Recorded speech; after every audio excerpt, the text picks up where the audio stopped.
Hi, I'm Grace. I'm a composer for video games and short films. This is the start of my YouTube channel. This is sort of where I plan to document what it is to be a young composer, finding their way through this industry, figuring out everything for the first time, and while also still having a day job as well. Yes, you can still call yourself a composer and have a day job. So on today's episode of Composer Talks, I'm going to talk about a networking event that I went to.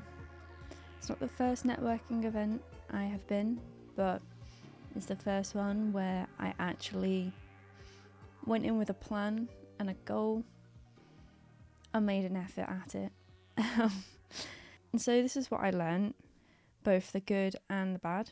You get to meet some amazing filmmakers at all stages of their journey, from veterans to people just starting out. You can also find people at the same level as you, make connections and collaborations through talking to so many different people at the event. Everyone's story into filmmaking is completely different. There is no one correct path. Everyone has gone on a completely different journey to end up where they are in the film space. And that in itself is important, because a lot of the time you see everywhere of, this is how I've done it and this is how you should do it. And that's not necessarily the case. There was a speed meeting area where you got 1 minute to talk about who you are and what you do. And I found the most value in that area. You could very quickly find the people who you could connect with through mutual interest or, genre interest. So say, for example, I met someone who I'm still in contact with. He's a filmmaker, and we had our shared interest in showing the world through documentaries the impact of climate change. And we got to the bottom of that within 1 minute. And, that may lead to a collaboration in the future. I, for the most part, have scored thrillers and horrors. So I narrowed myself down to that quite a lot. And I found quite a few filmmakers around the same stage of their career as I am, who are thriller filmmakers. In the speed meeting area, as a composer, I found more people who are looking to expand their network and find people to collaborate with rather than at the company booths there. My plan going into this networking event was to spend most of my time in the speed meeting area. A lot of the times the company booths are there to promote films that are already in production, already have a team backing them, are already far in their career. So like if you're early in your career, maybe you won't find the most valuable conversations in them. Not saying that I didn't have some valuable conversations, but for the goal I had coming out of the networking event, the speed meeting area is where I found the most value personally. So leading on from that is point number 4, I think. And that's that there are so many people there that it's hard to make your mark. This event had thousands of people. Everyone has spoken to hundreds of people that day. Everyone is tired and overstimulated. And trying to be the one person that stands out is very challenging. And I think being realistic with yourself and realizing you probably won't stand out is good. Because it's not realistic. For me, I walked around with a little pocket notebook and I wrote down everyone I spoke to, whether it was a production company, a filmmaker, other composers, editors, literally anyone.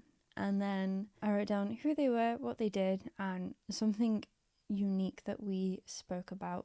And I think that is something that's quite important. So I recommend that the day after the event, you get out your notebook on your journey home And for me, it was a long journey home because I travelled across the country for this event.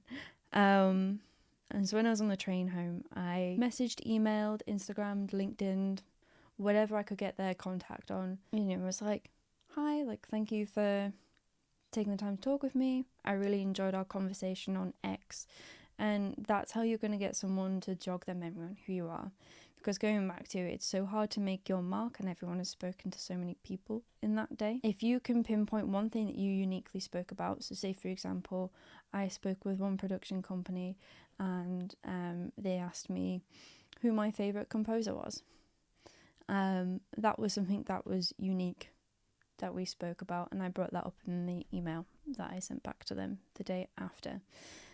Just to help them jog their memory as to who you are. Next one is quite a funny one, and I figured this out way too late into the day, but it's fine because I know it for the future. Handing out your business card signals to the other person that you're ending the conversation.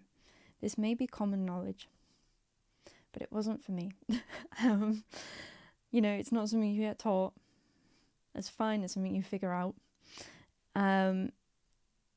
Only go to hand out your business card when you are finished talking. When the conversation has come to a lovely natural end, then give out your business card. A lot of conversations were ended shortly because I was like, oh, just before, I forget, I just want to hand you my business card.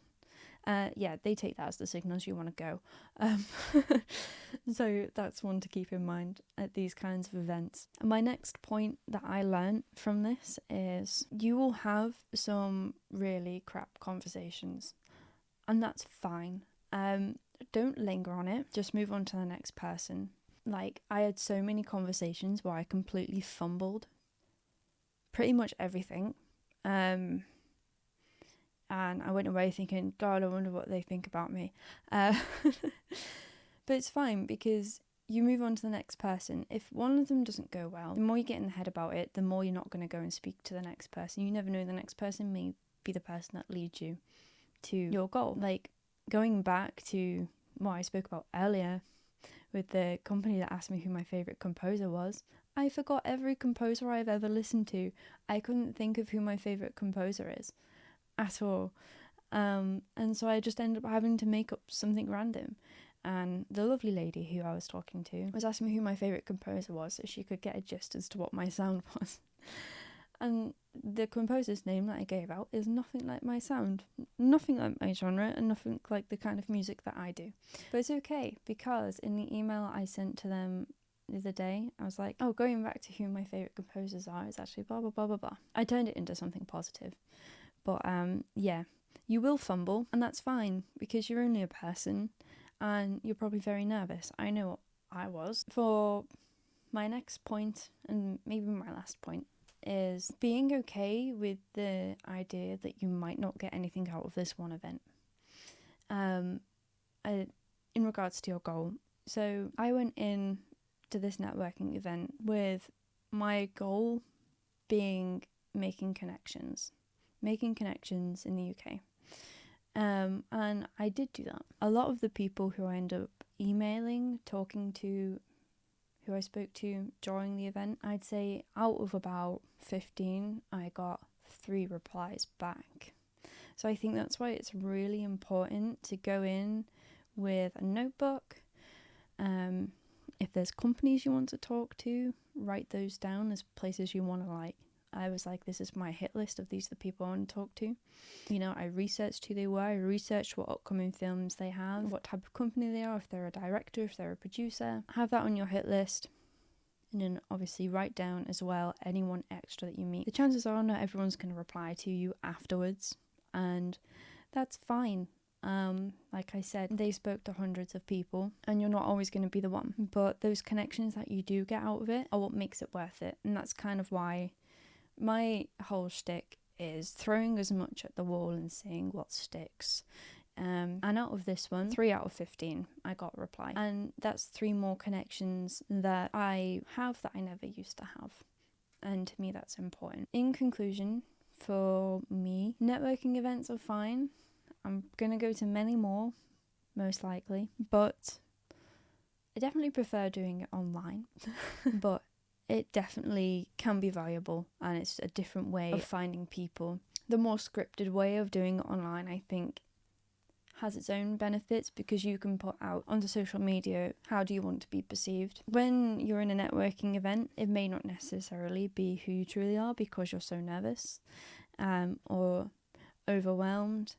You know, a lot of the companies that I went to go talk to, I was stood in the queue for like 15-20 minutes. By the time you get there, you're like, I don't even know what's going on anymore.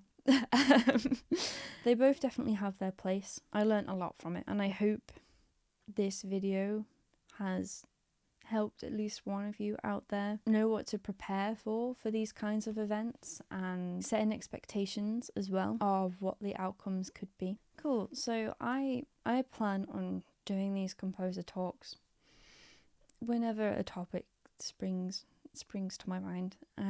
So if you like the sound of these, subscribe, hit the like button.